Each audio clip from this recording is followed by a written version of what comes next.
Drepanocitosis. ¿Te suena rara? Especial radial desde la región Pacífico en el marco del 28 de febrero, Día Mundial de las Enfermedades Raras, una producción de la red Familias de Oz y FECOER. Bienvenidos y bienvenidas a este especial radial. Drepanocitosis. ¿Te suena rara? Un programa que busca generar concientización sobre la drepanocitosis, también conocida como anemia de células falciformes. Esto lo realizamos en el marco del 28 de febrero, Día Mundial de las Enfermedades Raras. Soy Jacqueline Micolta Victoria, coordinadora de la Asociación Colombiana de Pacientes con Drepanocitosis, Red Familias de Oz.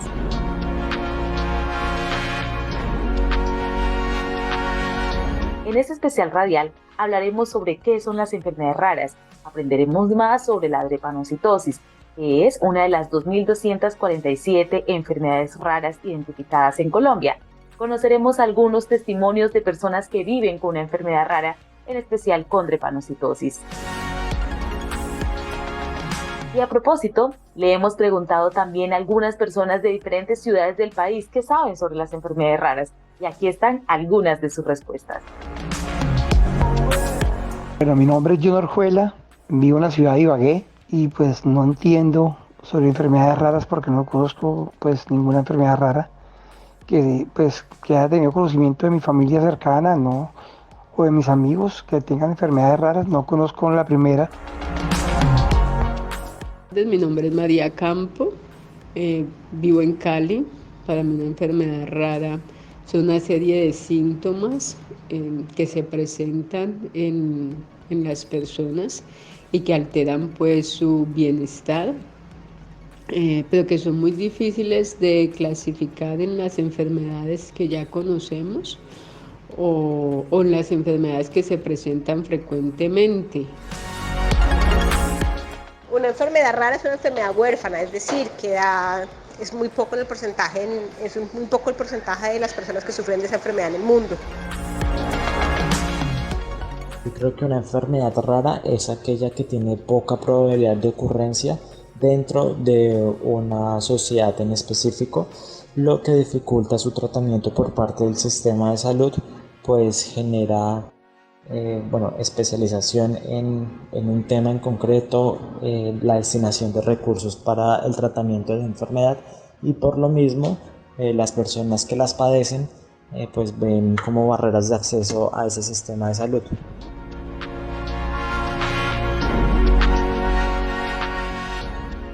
Para profundizar más sobre las enfermedades raras, tenemos como invitado especial a Diego Gil. Él es el presidente de la Federación Colombiana de Enfermedades Raras, FECOER, y además es un paciente de una de las más de 2.000 enfermedades raras identificadas en Colombia. Diego nos hará un panorama completo sobre este tema. Bienvenido, Diego. Bueno, antes que nada, muchas gracias por la invitación. La Federación Colombiana de Enfermedades Raras, FECOER, es una iniciativa sin fines de lucro que fue creada en el año 2011. Es una iniciativa que ha sido impulsada por pacientes, por cuidadores, por personas que conviven con este tipo de diagnósticos. Y básicamente en FECOER trabajamos por la inclusión, la integración y la atención de las personas que conviven con enfermedades raras en Colombia. Está conformada por 46 iniciativas, entre ellas organizaciones de pacientes y grupos de apoyo.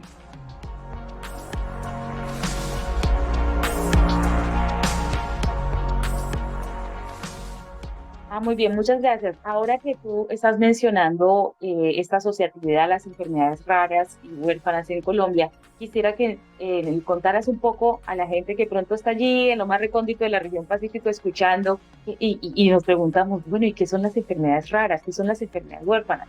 A nivel mundial se considera que una enfermedad rara es aquella que afecta a menos de uno por cada 2.000 habitantes. Digamos que este es el concepto a nivel global. A nivel de Colombia, nosotros nos referimos a este tipo de diagnósticos como enfermedades huérfanas, ese es el término utilizado acá, y la legislación colombiana establece que este tipo de diagnósticos son aquellas enfermedades que son crónicamente debilitantes, graves, que amenazan la vida y que están presentes o que afectan a menos de uno por cada 5.000 habitantes. Cuéntanos un poco cuál es el panorama de las enfermedades raras en Colombia. ¿Qué pasa con las enfermedades raras en Colombia? Bueno, lo acabas de mencionar y quiero partir de algo muy importante, y es que este tipo de patologías, por supuesto, son de baja prevalencia o se conocen también como poco frecuentes, raras también, pero aparte de eso son diversas y heterogéneas, ¿sí? Y eso impone pues unos retos enormes, por supuesto, desde cualquier país, desde donde se esté haciendo el abordaje. Uno de los primeros que es un reto muy, muy grande, es el diagnóstico. Tenemos muchos retrasos en el diagnóstico, precisamente porque al ser tan diversas estas patologías es muy difícil generar esa sospecha. Muchas de las enfermedades raras tienden a asociarse con patologías que son más comunes y hay diagnósticos que pueden tardar incluso hasta 25 o 30 años en que las personas puedan llegar a obtener esta información de carácter confirmatorio. Incluso tenemos casos en Colombia de personas que han tenido que batallar en esa ruta, como bien mencionabas, de esa ruta por todo el sistema de salud intentando buscar respuestas y fallecen sin conocer ese diagnóstico confirmatorio. Entonces, ese es uno de los retos en el panorama colombiano. También tenemos retos en términos de la atención. Colombia ha tenido unos avances importantes, hay que decirlo, en términos de la normatividad. Tenemos una normatividad robusta a nivel de enfermedades huérfanas y es un referente internacional, pero también tenemos un gran dolor, Jacqueline, y es el hecho de que nos ha costado la implementación de esta normatividad. Todavía no se ve reflejada en la ruta del paciente y sobre todo en zonas dispersas hay personas que tienen mucha dificultad en acceder a la atención y sobre todo una atención integral y una atención diferencial, entendiendo que esta población no solamente requiere de atención en salud, sino que también hay que atender otras necesidades y expectativas que son importantes para lograr una mayor inclusión social. Por eso me refiero, aparte de acceder a un diagnóstico y acceder a un tratamiento de tipo farmacológico, también hay una necesidad desde el punto de vista psicosocial, hay necesidades desde el punto de vista de rehabilitación, de cuidado paliativo, hay necesidades en relación con la educación inclusiva, con deporte, con cultura, con entretenimiento, con oportunidades de empleo y emprendimiento. Entonces, esto tiene que tener una mirada muy holística y eso, por supuesto, en Colombia viene siendo un reto importante, en especial en los territorios en donde el acceso, digamos, a los servicios sanitarios y sociales es bien complejo, ¿sí? De otro lado, tenemos retos en cuanto a mejorar la oferta terapéutica. Si bien a nivel mundial se tiene, digamos, un acceso a alrededor del 5% de terapias para las enfermedades raras, es un acceso realmente muy bajo. En Colombia, digamos que se ha venido avanzando en poder tener muchas posibilidades de terapias, por lo menos para ese 5% de las patologías, pero hay que seguir trabajando en eso, en especial para mejorar estos tiempos que tenemos que esperar nosotros para poder acceder a estas terapias. Se demoran muchos, muchos años el acceso a las diferentes tecnologías, precisamente porque los procesos de aprobación de los registros sanitarios y la evaluación de estas tecnologías atraviesan, digamos, unos procesos muy similares a otras terapias que se utilizan para enfermedades que son más frecuentes, ¿sí? También hay unos retos en términos de la participación social. El movimiento asociativo y la sociedad civil en general ha generado unos cambios importantes, unos cambios drásticos a nivel de la política pública.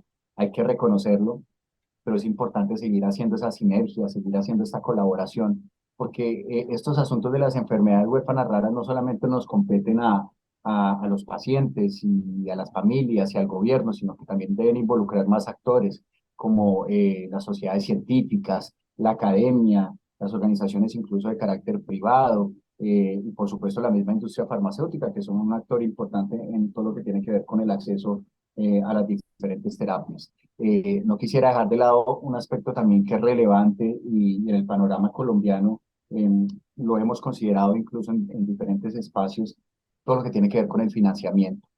La gran mayoría de las enfermedades huérfanas, raras, imponen unos retos precisamente porque son la atención, los esquemas de atención son altamente costosos, ¿sí? ¿Cuáles son esos derechos que tienen los pacientes con una enfermedad rara en Colombia? Ese aspecto es importantísimo. Creo que uno de los grandes hitos normativos que tenemos es justamente la Ley de Enfermedades Huérfanas, la Ley 1392 de 2010, donde se reconocen estas enfermedades como especial interés por parte del Estado colombiano. Creo que ese es un punto importante de arranque.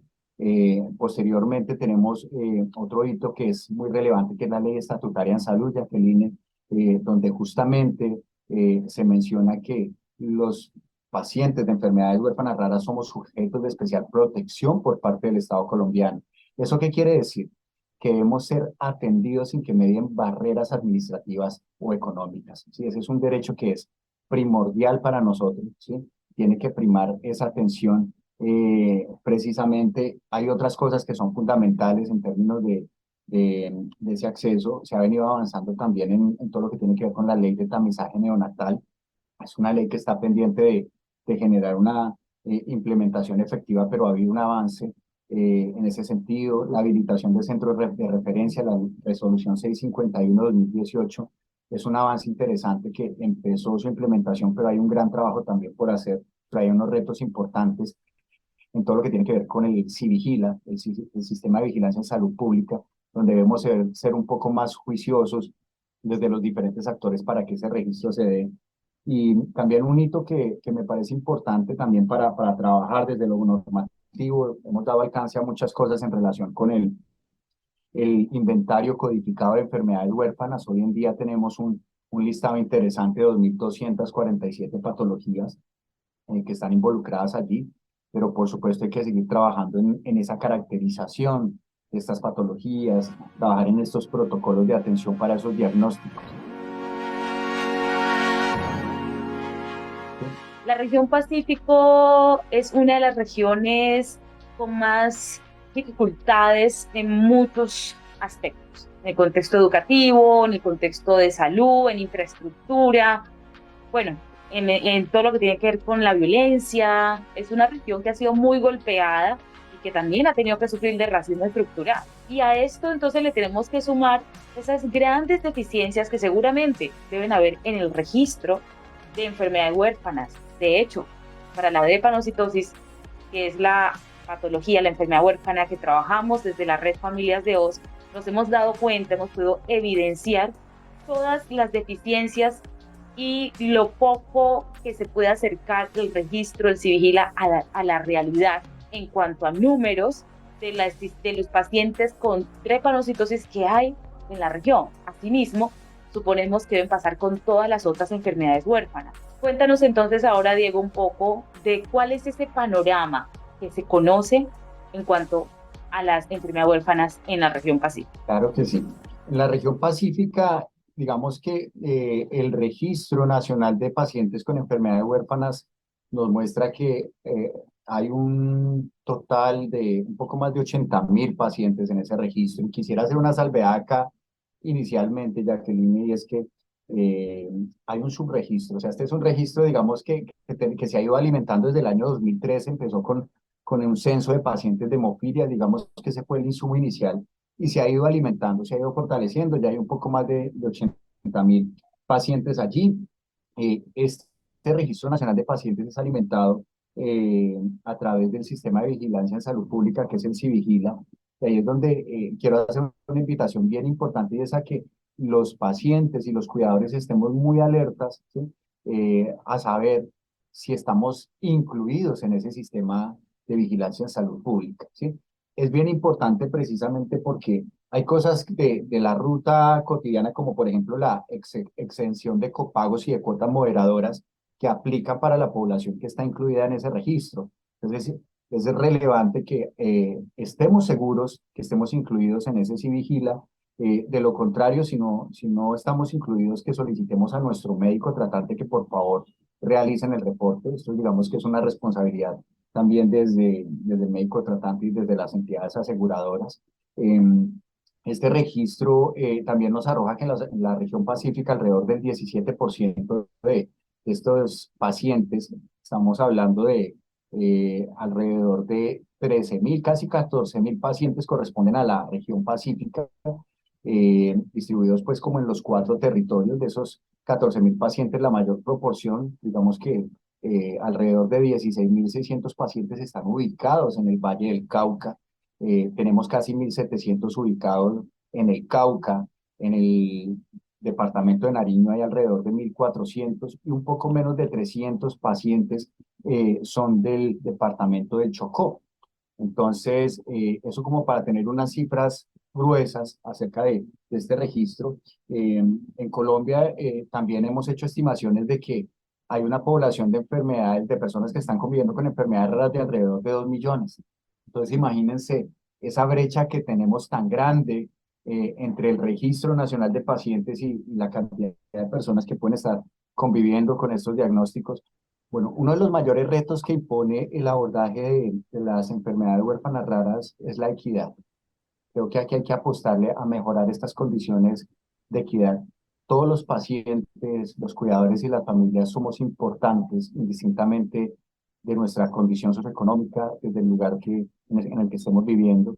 Todos debemos tener acceso a los mismos derechos digamos, desde la perspectiva de la igualdad, pero también considerando las condiciones en las que cada quien vive. Entonces, esa es una de las grandes apuestas que hacemos, por supuesto, desde FECODE, ¿sí? Y debe ser también el trabajo que se debe conducir y esperamos que así sea por parte de los tomadores de decisión que, digamos, que trabajan en mejorar las condiciones de esa población en Colombia.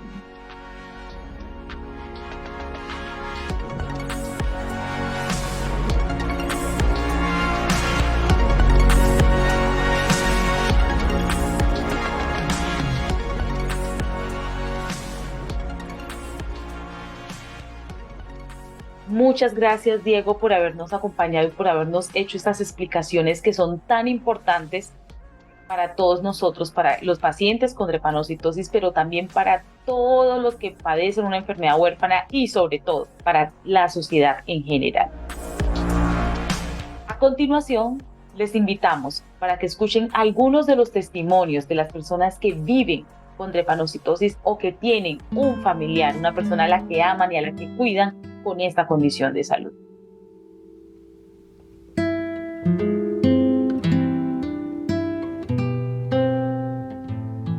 Yo soy Margin Carolina Cuero Benítez, la mamita de la Nigire Beida Cuero, vivo en Tumaco.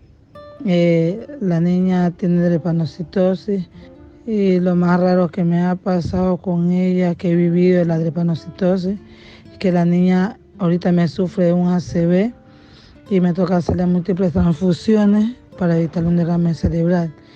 Y también porque me le da muchos dolores. Y cuando me da los dolores se me queda tiesita y me toca llevarla por urgencia a transfundir.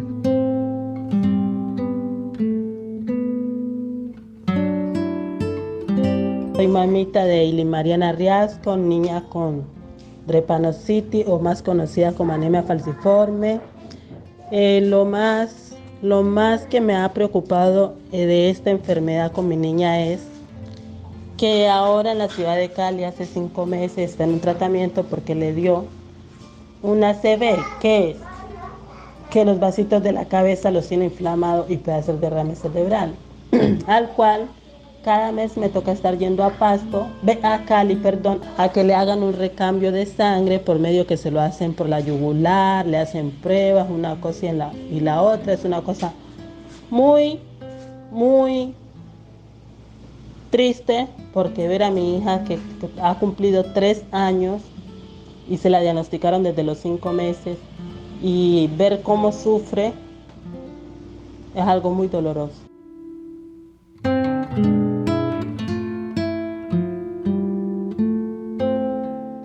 Mi nombre es Zuleima Quiñones Sevillano, soy mamita de Samara Valentina Cueros Quiñones, tiene 3 años de edad.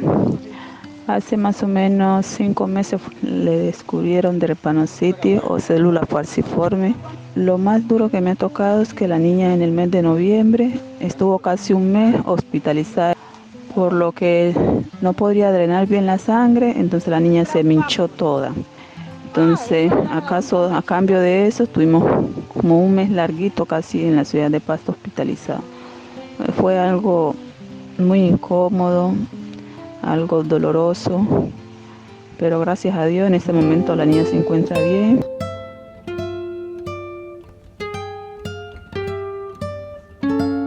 Mi nombre es Nison Javier Torres Angulo, soy de Tumaco, Nariño, tengo 29 años, soy paciente con anemia de células falciforme o drepanocitosis, como la conocemos, y lo más raro que me ha pasado es los fuertes dolores que me dan, y por culpa de los dolores tengo que mantener hospitalizado casi más de un mes a 20 días, y nada, la verdad es muy fea esta enfermedad. Los dolores son fuertesísimos, fuerte, pero pues gracias a Dios conocí este club, el Club de la Familia de Dos.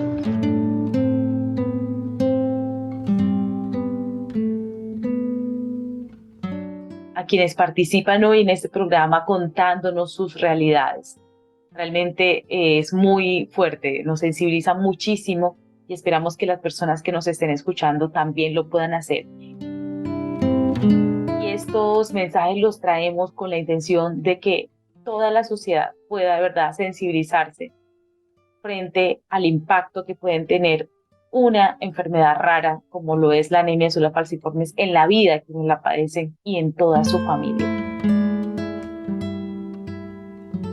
A continuación vamos a escuchar un poco a Christian Fong. Christian es un genetista, es un especialista en genética quien ha venido acompañando a la Red Familias de Oz en procesos de investigación y que nos va a hablar un poco sobre estas características genéticas y qué deberíamos tener en cuenta para que no tengamos que tener más pacientes con estas condiciones de salud en nuestros hogares. Christian, bienvenido. Bien, lo primero que deberíamos de hacer es definir qué es una enfermedad rara. Estas son dolencias que se caracterizan por una frecuencia muy baja dentro de una población. Estamos hablando de un afectado por cada 1.000, 10.000, 100.000 o incluso 200.000 nacimientos. La principal causa de estas enfermedades son mutaciones que los padres heredan a sus hijos. Estas mutaciones alteran la función de alguna proteína que es necesaria para una función específica del cuerpo. Por ejemplo, hay una enfermedad rara que se llama fenilcetonuria, que se caracteriza porque en esta enfermedad no se puede metabolizar un aminoácido, uno de los componentes de las proteínas, llamado fenilalanina. Entonces, este aminoácido no se puede metabolizar, se concentra en la sangre de los pacientes y se vuelve un elemento tóxico. Es una enfermedad bastante rara, pero dentro de este grupo de las enfermedades raras es, digamos, de las más conocidas. Con respecto a un consejo genético a una pareja, primero habría que señalar que aunque las enfermedades raras pueden presentarse en muy pocas ocasiones en una población, estas pueden tener una alta presencia en ciertas familias. Es por ello que si en una familia se tiene antecedentes de una enfermedad rara, se debe de ser consciente de que existe la posibilidad de que al ser yo miembro de esta familia, se tenga la mutación causante de la enfermedad. Este riesgo debe de ser tomado en cuenta en el momento en el que se quiera tener una familia, ya que la mutación causante de una enfermedad rara puede ser transmitida por uno de los padres a su hijo y en este poder manifestarse.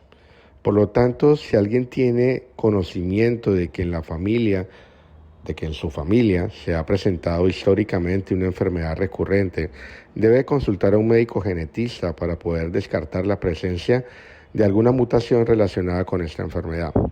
Ahora, si esta persona resulta tener la mutación causante de la enfermedad, debe de entrar en un proceso de consejería genética junto a su pareja para que se le explique los riesgos de tener un hijo con la enfermedad y de esta forma sea la pareja la que decida tener un hijo o no.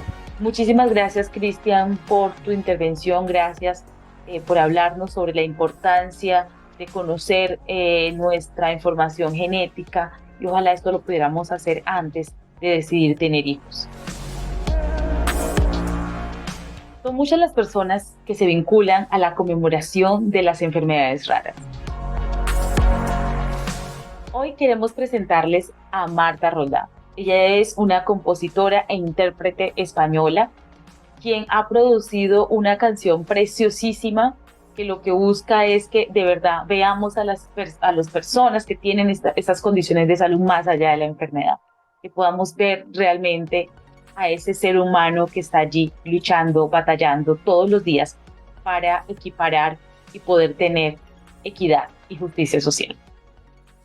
Escuchémosla. He hecho una pequeña cancioncilla que me apetecía hacer y nada, para compartirla con todos y aportar, pues nada, lo que pueda aportar. Todos tenemos algo que aportar, aunque sea pequeñito. No sé, un fuego puede encender otros fuegos y concienciando y visibilizando y conociendo, pues también hacemos mucho.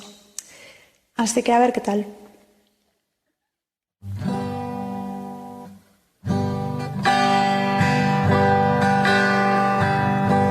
¿Qué ves cuando miras a la persona y no a la enfermedad? ¿Qué ves cuando miras a la persona y su capacidad? ¿Qué piensas que opina esta persona de la sociedad? ¿Crees que le motiva centrarse solo en la dificultad? Personas unidas, respetando la diversidad, luchando con ellas por una vida de calidad. Que la persona sea el centro en una sociedad inclusiva y de calidad. Que la inversión en investigación sea la llave que abra la oportunidad. Que la persona se sienta integrada y se tenga en cuenta su diversidad. Que todos podemos aportar algo por mejorar la realidad.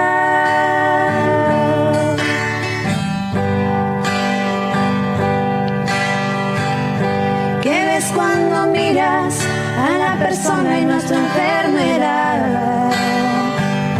¿Qué ves cuando miras a la persona y su capacidad? ¿Qué piensas que opina esta persona de la sociedad? Hagamos algo por combatir esta realidad.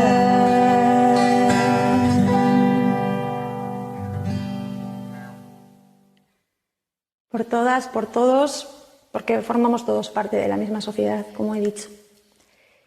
Y nada, que gracias. Bellísima canción, preciosísima canción que de verdad nos deja un mensaje muy claro que el tema de las enfermedades raras no es un asunto solo de quien lo padece, sino que es un problema de salud pública. Todos y todas tenemos que vincularnos y poner nuestro granito de arena. Y en este poner nuestro granito de arena, pues invito al doctor Tulio Enrique Moreno Villegas. Él es médico, epidemiólogo, una de las personas expertas y asesores del Instituto Nacional de Salud y, por supuesto, un mentor para la red Familias de OSA. Doctor Tulio, darle las gracias por acompañarnos, como siempre, la red Familias de OS en todos nuestros procesos, pues hoy conmemorando el 28 de febrero, Día Mundial de las Enfermedades Raras, unidos por las raras. Estamos conversando con expertos, estamos conversando también con pacientes, pero también con la comunidad en general sobre estas condiciones de salud, pero también estamos hablando sobre una de esas enfermedades raras en particular, que es la drepanocitosis o anemia de células falciformes. Y si bien es cierto, ya las personas que nos han vivido en otros programas, en otros espacios, saben de qué se trata esta patología, pues siempre será bienvenido usted y las explicaciones que usted nos pueda dar para aquellas personas que no conocen, que nunca la han escuchado, puedan tener ya una idea de qué estamos hablando. ¿Y por qué este programa se llama así? Drepanocitosis, ¿te suena rara? Pues bien, doctor Tulio, quisiera que nos dijera entonces por qué la drepanocitosis es una enfermedad rara en Colombia. Gracias, Jacqueline, por permitirme acompañarlos en tan importante espacio. Me voy a referir a esta pregunta específicamente en términos técnicos.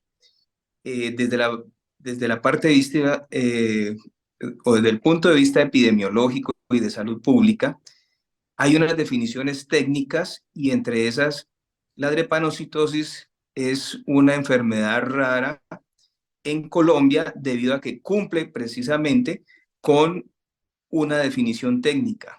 Abro comillas. Las denominadas enfermedades raras son aquellas que afectan a un número pequeño de personas en comparación con la población general y que por su rareza plantean cuestiones específicas. Una enfermedad puede ser rara en una región, pero habitual en otra. También existen muchas enfermedades comunes cuyas variantes son raras. Las enfermedades raras son enfermedades potencialmente mortales o debilitantes a largo plazo, de baja prevalencia y alto nivel de complejidad. La mayoría de ellas son enfermedades genéticas.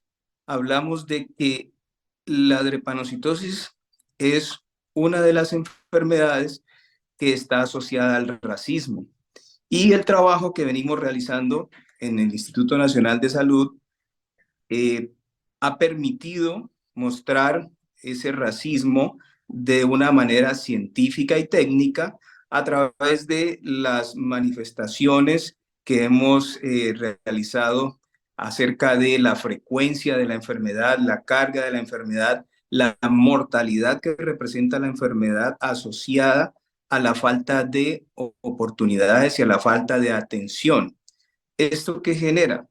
Genera exclusión social asociada principalmente a que, como en la definición técnica se habla, es frecuente en unas regiones y no es frecuente en otras. Recordemos que está asociado al carácter étnico, pues la drepanocitosis es más frecuente en personas de raza o etnia negra, pero no es exclusiva. Y también que se presenta principalmente en las regiones Pacífico y la región Caribe. Recordemos también que la drepanocitosis es resultado de una mutación, es un cambio genético que se hizo o que se produjo en la hemoglobina, que está dentro de los glóbulos rojos, para proteger a la humanidad contra la malaria por Plasmodium falciparum específicamente. Es decir, las personas que tienen la condición de rasgo o portadores tienen una defensa o una inmunidad natural o una pseudoinmunidad, y esta condición, cuando dos personas tienen sus hijos sin saber que tienen la condición del rasgo, pues pueden tener hijos con la enfermedad, y esto es lo que está generando que muchas personas no sepan que tienen la enfermedad, no sepan que tienen la condición de rasgo y debuten con complicaciones por la enfermedad.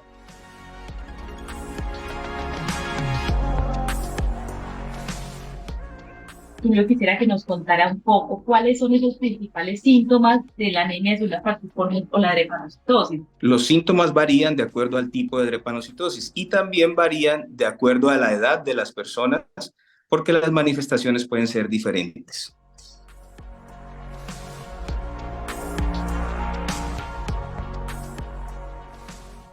El principal síntoma de la drepanocitosis es el dolor. Es un dolor que los pacientes lo describen como un dolor, digamos, de diferentes formas. Es como opresivo, es quemante, es como aplastante, como que se le rompen los huesos, nos han dicho algunas personas. Entonces es un dolor que puede ser muy intenso, es un dolor que puede durar horas, días, semanas incluso, y que se puede presentar en cualquier parte del cuerpo o en diferentes partes del cuerpo al mismo tiempo, y se presenta con cierta periodicidad, dependiendo también del tipo de drepanocitosis. Los pacientes pueden presentar, o los niños ya pueden presentar otros síntomas, quejarse del dolor, que puede ser muscular, articular, abdominal, dolor de cabeza, en la espalda, en las extremidades. Y también pueden quejarse o presentar síntomas como desvanecimientos, mareos, alteraciones visuales y sensación de debilidad.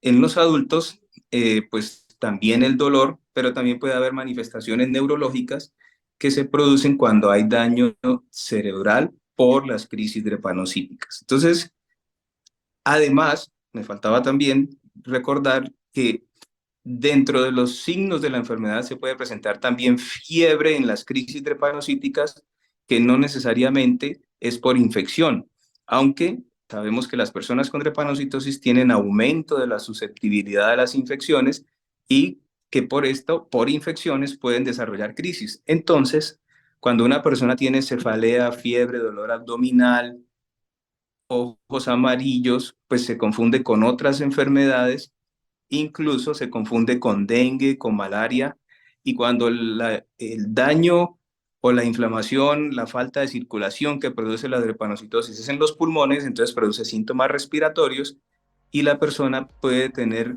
un diagnóstico que lo confunden incluso con COVID-19.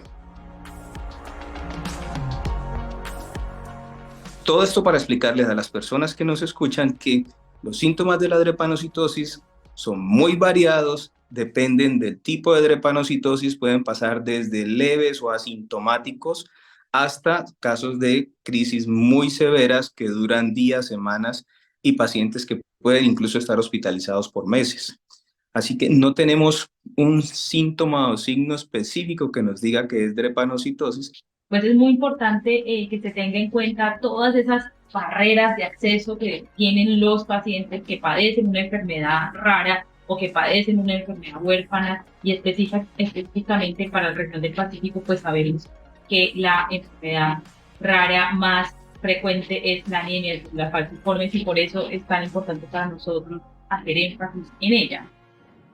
Y en ese sentido, doctor Tulio, ¿qué recomendación deberían tener en cuenta las familias que tienen un paciente con rasgo de drepanocitosis o con la condición de salud?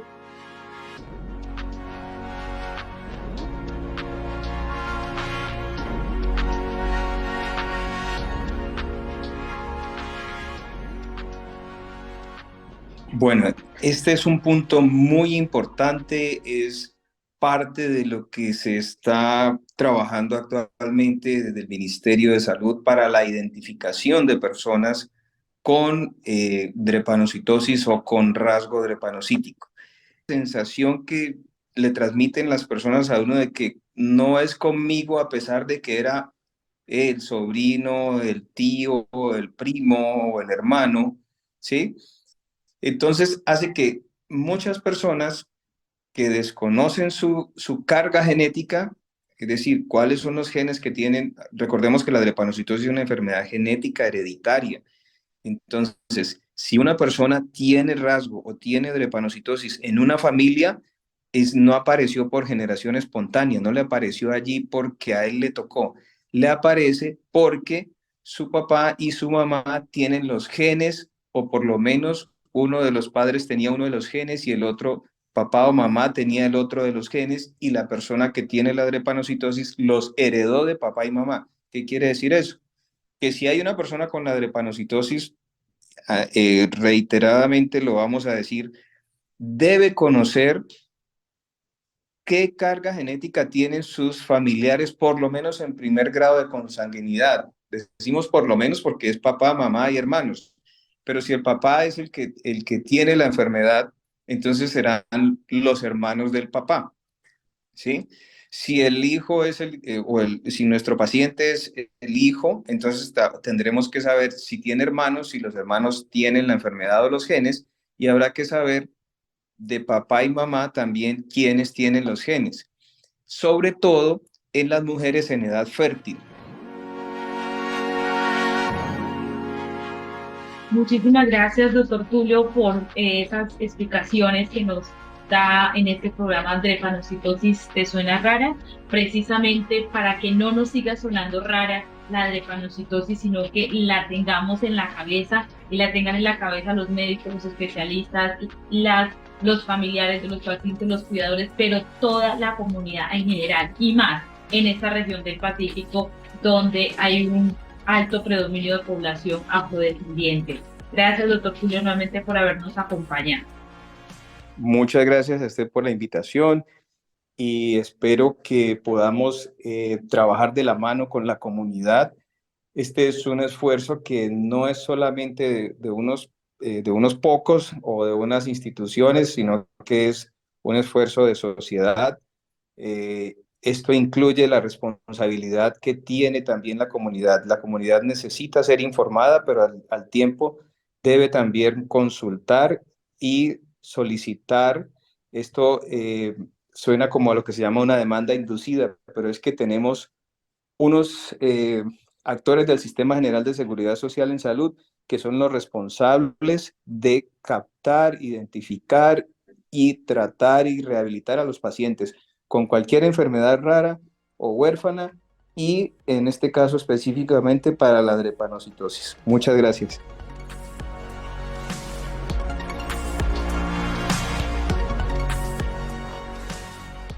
Y es el tiempo de seguir escuchando a los pacientes y quiero invitarles a un segundo bloque de testimonios en el cual les convocamos a que nos sensibilicemos muchísimo frente a estas vivencias, frente a estas historias de vida.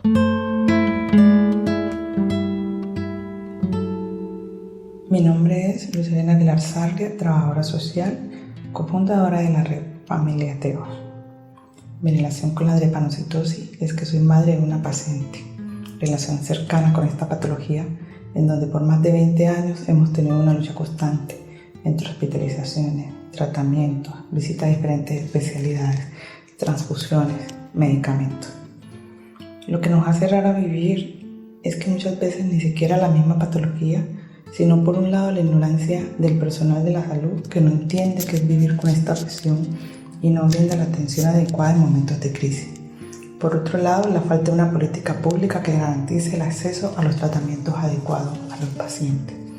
Sin embargo, en esta lucha diaria hemos encontrado lo positivo, creación de la red Familias de Voz para brindar apoyo a pacientes, padres, madres y cuidadores, sensibilizar al personal médico, a la sociedad civil, a las instituciones sobre lo que es las enfermedades huérfanas, en especial la drepanocitosis.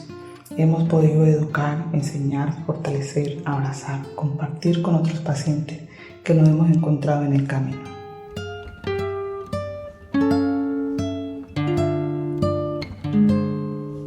Soy Karen Joana Valverde Caicedo, madre y cuidadora de la paciente con anemia de células falciformes o drepanocitosis homocigota, Keilin Sofía Díaz. Ella tiene 5 años, vivimos en Buenaventura. Mi relación con la drepanocitosis ha sido desde un inicio poder entender sus causas, sus síntomas y conocer a fondo la manera de cómo tratarla.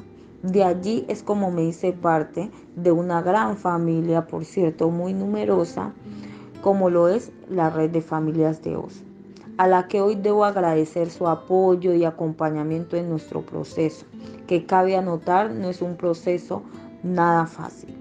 Lo más raro que he podido experimentar por vivir la drepa ha sido no solo sentir sus síntomas, que por cierto son muy raros y confusos para la medicina, es sentir el deseo de encerrarme en el círculo del no puedo con esto. Gracias a Dios he entendido que sí podemos y que la drepa no nos limita.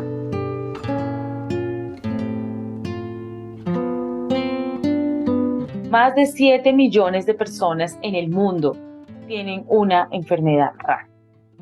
En Colombia se estiman que pueden ser más de 2 millones. Sin embargo, están registradas 80.000 personas. Allí tenemos un gran desafío frente al registro de los pacientes. Sin embargo, hoy contamos con una ley de enfermedades huérfanas, la Ley 1392 de 2010, que promulga una serie de derechos para los pacientes y sus cuidadores. Es una lucha diaria que tienen que vivir todas las personas y sus familiares. Tenemos que vivir, me incluyo, soy madre de un hijo que tiene una condición de salud, una enfermedad huérfana, anemia células falciformes. Y desde mi condición como madre, de mi condición como una persona que convive con estas enfermedades, sé que puede ser muy difícil, como lo hemos escuchado en los testimonios presentados en este programa el día de hoy. Pero también, como lo hemos hablado, no nos limita. Tenemos la seguridad y tenemos la certeza que podemos seguir adelante, podemos sacar adelante a nuestros hijos, a pesar de estas condiciones de salud. Pero para que esto sea posible, será mucho más fácil, mucho más llevadero, si toda la sociedad se vincula, si se eliminan las barreras de diagnóstico, si se eliminan las barreras de atención y si se promueve una sociedad completamente solidaria con las personas que viven con una enfermedad huérfana. Drepanocitosis, ¿te suena rara? Esperemos que a partir de este programa ya no te suene rara y esperemos que a partir de este programa lo raro sea que no sepamos qué son las enfermedades raras.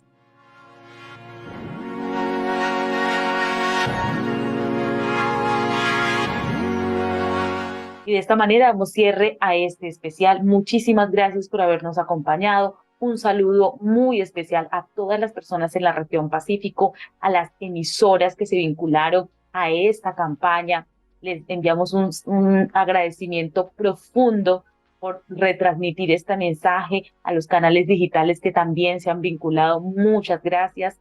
Un abrazo solidario a todos los pacientes que nos han escuchado, que viven con una condición de salud difícil, y decirles que somos una red de apoyo integral, que nos pueden ubicar en nuestras redes sociales, Red Familias de Voz, que se pueden comunicar con nosotros a través de nuestras líneas telefónicas también, 320-695-5379, que estamos para acompañarles, que estamos para apoyarles. Si tienes anemia celular falciforme, si tienes drepanocitosis, déjame decirte que no estás solo, estamos para acompañarte. Muchísimas gracias, hasta luego.